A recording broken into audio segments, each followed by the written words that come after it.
Inside Out 2 Black Edition notebook cover.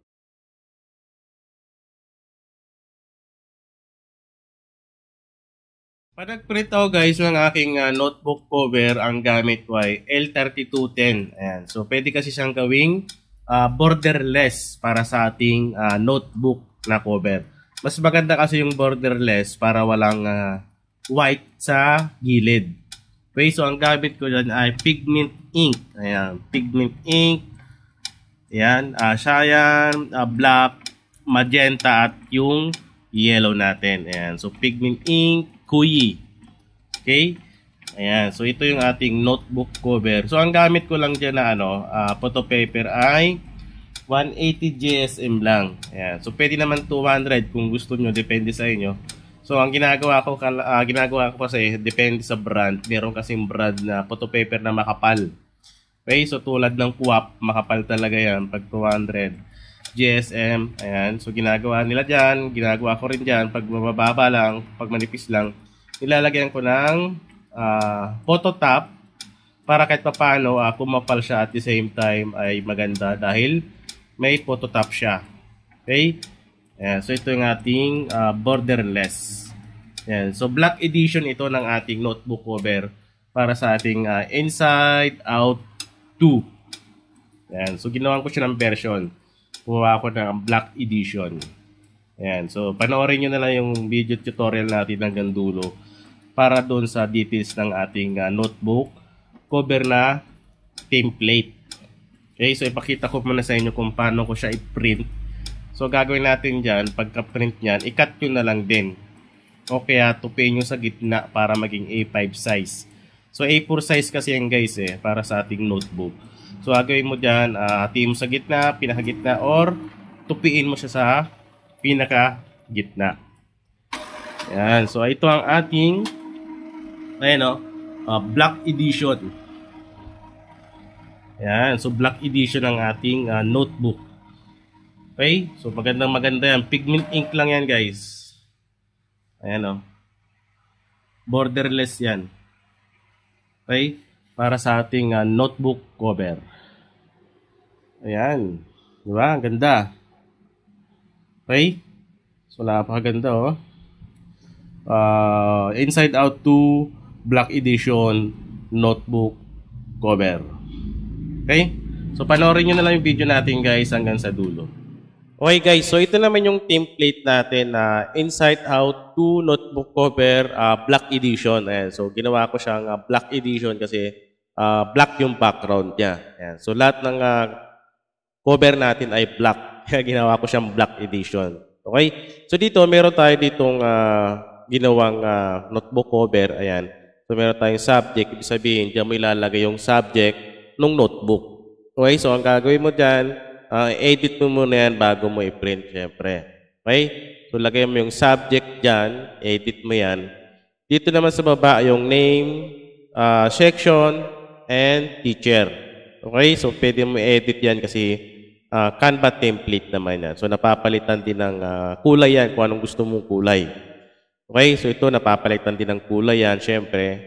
Ayan. Yung background natin, black na lang para bagay dun sa ating image. Okay? So, kaya tinawag siyang black edition na notebook cover. So, meron ako ditong ginawang 9 na piraso. Ayan. So, 9 na piraso ito na pwede nyo i-edit. Okay? So, meron tayo ditong ito. 1, 2, 3, 4, 5, 6, 7, 8, and 9. So, dagdagan nyo na lang guys kung ano pa yung gusto nyo idagdag dyan para sakto dun sa gagawin yung notebook. Yan. Di ko lang sigurado kung ilang pirasong notebook nga ba ang kailangan sa isang estudyante. Okay? So, bahala na kayo magdagdag. Pwede nyo i-reshuffle yung ating design para madagdagan ng design. Okay? So, 9 lang kasi yung ginawa ko. So, dito, di na kayo mahirapan dyan kasi mayroon naman nakalagay na line yan. Ibig sabihin yan yung pinakagitna. Kumbaga yun yung guide nyo para ma-edit nyo itong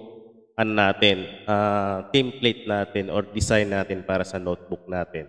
Okay? So, mayroon siyang line. So, dito, pwede nyo rin gamitin ito sa taas. Yan, i-drag nyo lang yan. Ayan. Makikita nyo ba yung cursor ko? Ayan. So, gagawin mo dyan, pag wala kang ganyan, wala kang line, punta ka dyan, makikita mo yung ganyan, di ba? So, ito-drag mo yan. Ayun, no? Para magkaroon ng guhit, yan magiging roller mo or guide mo. Okay? So, ito yung template natin na pwede nyo i-print. Mag-print kayo ng sample para meron kayo ipakita sa customer nyo. Okay? So, meron silang marami pa pwedeng pagpilian. Kung customize yan, pwede nyo palagdagan kung anong gusto nyong ilagay. Depende na lang dun sa customer o sa client paggagawa nyo. Okay, so Canva template ito kahit free account lang sa Canva, may edit mo ito at madadownload mo ng walang watermark. Okay, so kailangan dyan, edit mo na lang din. Kahit hindi ka pro account sa Canva, may edit mo yun at madadownload mo. Okay. Saan nga ba pwede makuha yung template natin? Ayan. Sa lahat ng template natin na ginagawa natin ay nakapost yan dito sa ating website.